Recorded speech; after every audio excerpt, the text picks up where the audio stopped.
Alhamdulillahirabbil alamin. Wa bihi nasta'in ala umurid dunya waddin. Wassalatu wassalamu ala asrofil anbiya'i wal mursalin wa ala alihi wa sahbihi wa sallim ajma'in, amma ba'du. Bapak Ibu jamaah Masjid Al-Hidayah rahimahullah. Materi di pagi ini terkait dengan pengenalan Rasulullah SAW, karena tanggal 15 besok itu bertepatan dengan 12 Rabiul Awal. Yang 12 Rabiul Awal itu bertepatan dengan kelahiran Nabi kita Muhammad Sallallahu Alaihi Wasallam. Yang tahunnya Hijriah, tahun Masehinya 571. Jadi kalau kita hitung sampai sekarang itu kurang lebih 2024 dikurangi 571. Itu kurang lebih 1400, 1500 berapa itu tahun yang lalu. Itu lahir Nabi kita Muhammad SAW. Nah belakangan ini sampai hari ini orang selalu memperingati Maulid Nabi ini. Ya. Terlepas dari pro dan kontra, apakah boleh memperingati atau tidak, itu persoalan lain. Karena kalau saya bilang peringatan itu apa sih? Maulud, hari kelahiran, milad sama, memperingati hari kemerdekaan sama, memperingati hari lahirnya Muhammadiyah, milad keberapa ya sama, itu kan bahasa aja. Jadi terlepas dari itu, mari kita lihat kapan munculnya peringatan Maulid Nabi. Ternyata dalam sejarah itu munculnya sekitarnya di zaman pemerintahan Salahuddin Al-Ayyubi. Kenapa itu diperingati? Padahal sebelumnya tidak ada. Kenapa itu diperingati? Karena saat itu orang-orang Nasrani menyerang kaum muslimin untuk merebut kota Yerusalem. Nah, saat itu umat Islam tidak kuat. Lalu diperingatilah sejarah Nabi itu. Dalam rangka apa? Untuk memompa semangat jihadnya orang-orang beriman supaya bisa berani melawan orang-orang Nasrani yang disebut sebagai perang salib. Nah, itu latar belakangnya. Sehingga dengan lakukan itu berhasil. Nah, artinya berarti substansi memperingati Maulid Nabi itu substansinya adalah membangkitkan keislamannya orang-orang yang beriman. Supaya mantap itu. Kalau berjuang harus supaya berani. Nah, dalam perjuangan itu tentunya punya risiko. Risiko itu soro, kadang mati, kadang enggak gitu ya. Kita support. Wala tahsabanna alladziina qutilu fi sabilillahi amwat. Jangan kamu menyangka bahwa orang yang mati di jalan Allah itu mereka itu mati. Bal ahyaun 'inda rabbihim yurzaqun. Bahkan mereka itu hidup di sisi Allah dan mendapat rezeki. Ini support. Akhirnya apa? Akhirnya luar biasa. Nah, sekarang kalau kita bandingkan dengan peringatan yang sekarang, itu sudah ada pergeseran nilai. Yang diunggulkan apa sekarang ini? Yang diunggulkan adalah layarnya. Oh, di sana layarnya 5.000, di situ 10.000, di sini berapa? Nggak tahu saya. Hanya itu aja. Itu. Jadi substansinya nggak ada. Apalagi kalau yang ceramah hanya dagel-dagel aja, dapatnya sedikit. Ceramah 5 menit, dagelannya sajam, nggak masuk. Jadi substansinya di situ. Memperingati Maulid Nabi itu adalah menggugah supaya iman kita itu hebat. Selain itu harus kita bisa melihat bagaimana sepak terjangnya Rasulullah itu paling tidak bisa kita ittibai, bisa kita tiru. Karena Allah sudah berpesan di dalam Quran ini, laqad kana lakum fi Rasulillahi uswatun hasanah. Sungguh ada untuk kamu pada diri Rasulullah itu contoh yang terbaik. Segala hal. Kalau misalnya kemarin Paus apa itu? Paus Paulus yang datang dilulukan oleh kaum muslimin, dihormati seperti itu. Itu bisa kita lihat dalam Quran. Siapa yang harus dihormati?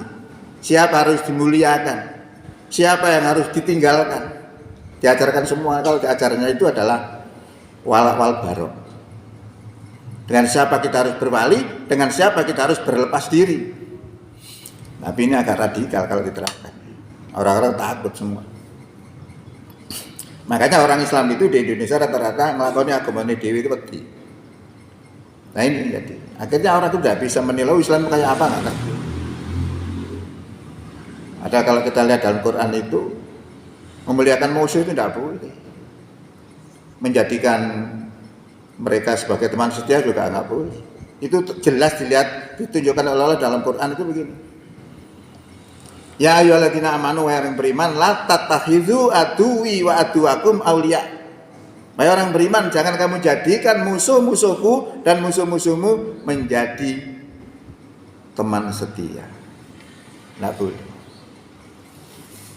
Orang-orang Nasrani itu sebenarnya kan percaya kepada Allah, percaya, tapi dia menyekutukan. Yang nomor dua, dia itu tidak percaya kepada Nabi Muhammad. Nah, kalau orang tidak percaya kepada Nabi Muhammad, jatuhnya mesti apa? Kufur. Jatuh kasarnya kafir. Dari mana ayatnya? Sungguh telah kafir laqad kafara alladzina qalu innallaha salisu salasa. Sungguh telah kafirlah orang yang mengatakan bahwa Allah adalah salah satu dari yang tiga. Siapa yang mendoktrin seperti itu? Nasrani. Berarti menurut ayat itu kafir. Nah, gara-gara apa? Sudah menyekutukan itu. Ya masih banyak lagi sebenarnya. Mari kita lihat bagaimana sepak terjang Rasulullah memperjuangkan agama. Itu berat. Orang perjuangan agama itu berat. Contoh Nabi Yunus ya. Nabi Yunus itu mendakwahkan Islam itu sampai bertahun-tahun tidak ada yang mau iman. Sesuai jengkel, kemenungsone jengkel. Nyekre akhirnya. Minggat dari kampung halaman itu karena wis putus asa. Hati ini peteng sumpah. Minggat naik kapal. Akhirnya di tengah lautan oleng kapal itu karena ada ombak. Solusinya harus dibuang. Penumpangnya harus dikurangi. Nah, terpaksa ya orang-orang itu yang dikurangi. Terus diundi kena Nabi Yunus, saya bilang kena Nabi Yunus. Akhirnya terpaksa Nabi Yunus dibuang.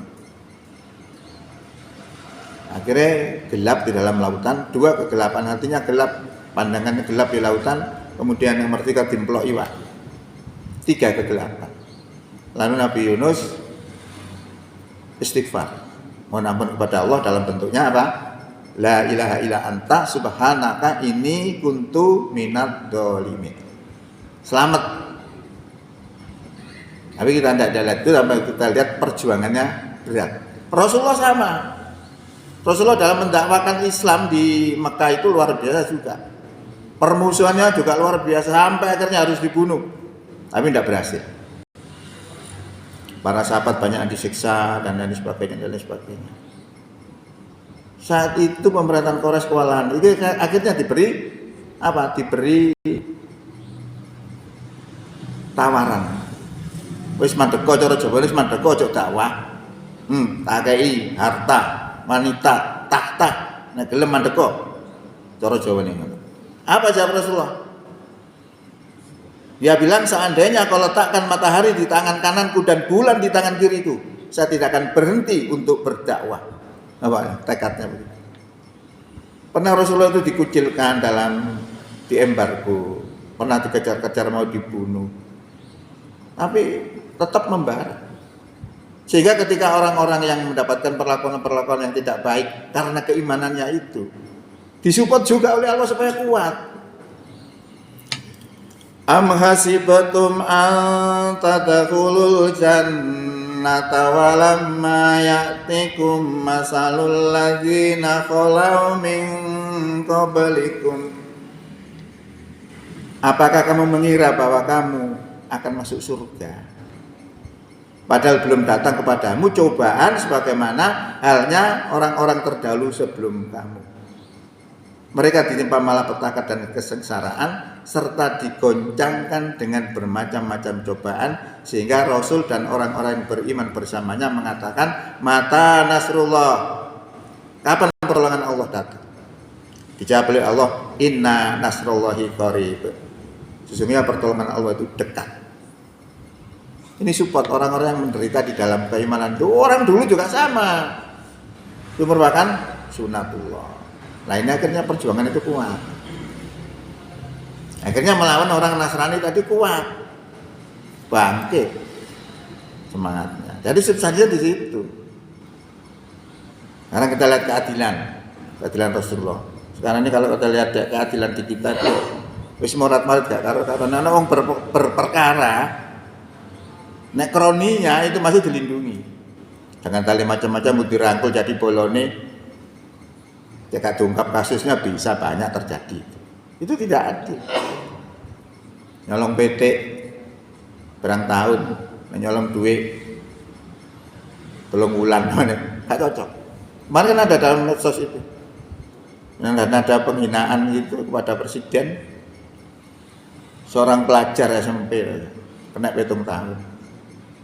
Tapi korupsi berapa triliun kena 3 tahun. Kalau yang berperkara itu adalah orang-orang yang musuhnya, musuh-musuh politiknya, cepat ditangkap, di sidang, di penjara.